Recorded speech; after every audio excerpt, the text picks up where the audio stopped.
Okay, this is part 29 of Champion. Day. I think June is leaning over me, but I have trouble making out the details of her face. When I try too hard, the edges of my vision filter out into blinding white. The pain, at first excruciating, is nothing now. Memories fade in and out, memories of my first days frightened and alone on the streets with my bleeding knee and hollow stomach, of young Tess and then of John when he first learned that I was still alive, of my mother's home, my father's smile, of Eden as a baby. I remember the first time I met June on the streets, her defiant stance, her fierce eyes.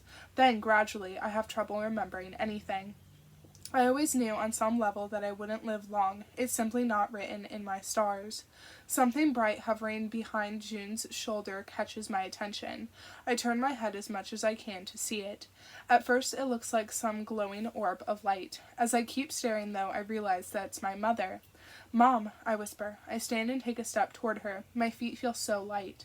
My mother smiles at me. She looks young and healthy and whole, her hands no longer wrapped in bandages, her hair the color of wheat and snow. When I reach her, she gently cups my face between her smooth, uninjured palms. My heart stops beating. It fills with warmth and light, and I want to stay here forever, locked in this moment. I falter in my steps. Mom catches me before I can fall, and we kneel there, together again. "My little lost boy," she murmurs. My voice comes out as a broken whisper. "I'm so sorry. I'm so sorry." "Hush, my baby."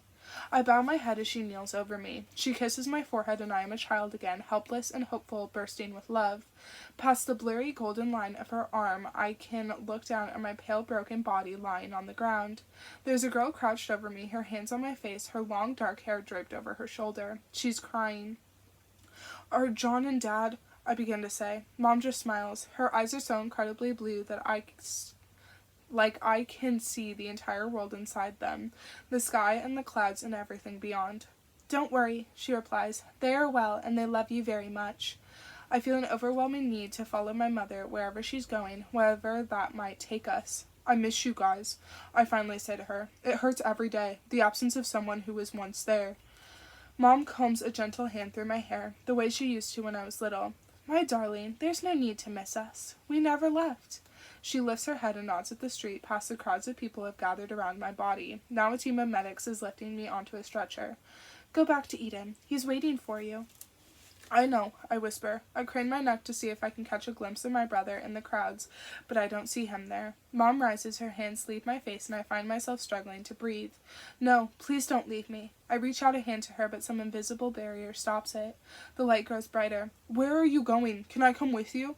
Mom smiles but shakes her head. "You still belong on the other side of the looking glass. Someday when you're ready to take the step over to our side, I'll come see you again. Live well, Daniel. Make that final step count."